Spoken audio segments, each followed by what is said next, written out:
নমস্কার দর্শক বন্ধুরা, শ্রাবণী রান্নাঘরে সকলকে আমন্ত্রণ জানাই। আজকে আমি চিংড়ি মাছের একটা রেসিপি বানিয়ে দেখাবো। আমি প্রথমে 200 গ্রাম চিংড়ি মাছ নুন হলুদ মাখিয়ে ম্যারিনেট করে নিচ্ছি। ম্যারিনেট করা হয়ে গেল। এবার আমি কড়াইতে 4 চামচ পরিমাণ সর্ষের তেল গরম করে চিংড়ি মাছগুলো প্রথমে ভেজে নিচ্ছি। চিংড়ি মাছগুলো কিন্তু হালকা ভেজে নিতে হবে।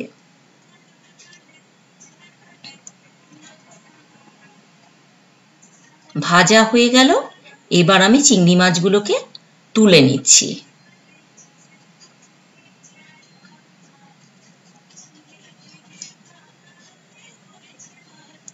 চিংড়ি মাছগুলো আমি তুলে নিলাম।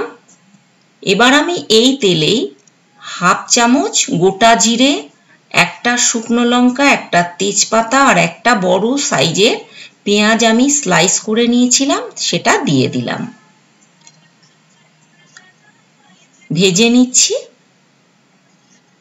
এবার আমি 2 চামচ আদা রসুন বাটা দিয়ে দিচ্ছি। 2 মিনিট ভেজে নেব এটাকে।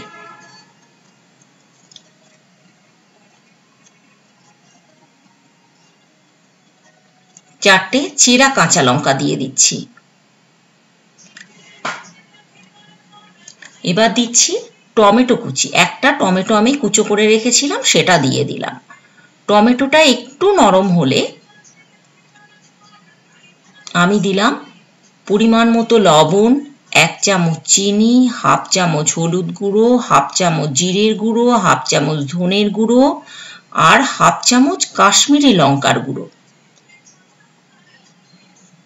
টমেটোটা একটু নরম হলে আর কষানো হয়ে গেলে আমি দেব 4 টুকরো আলু, সেদ্ধ করা আলু এটা।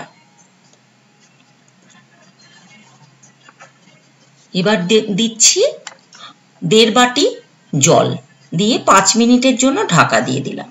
5 মিনিট পর খুলে আমি ভাজা চিংড়ি মাছগুলো দিয়ে দিলাম। ঝোলটা একটু ফুটে উঠলে আমি ধনেপাতা কুচি দিয়ে দিলাম।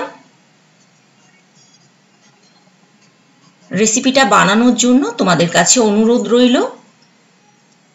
এবার দিচ্ছি হাফ চামচ গরম মশলার গুঁড়ো।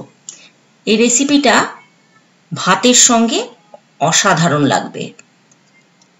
আলু দিয়ে চিংড়ি মাছের ঝোল আমার তৈরি হয়ে গেল।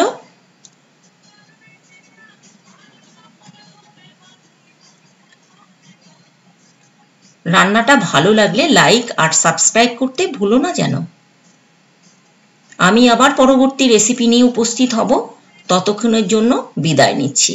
নমস্কার।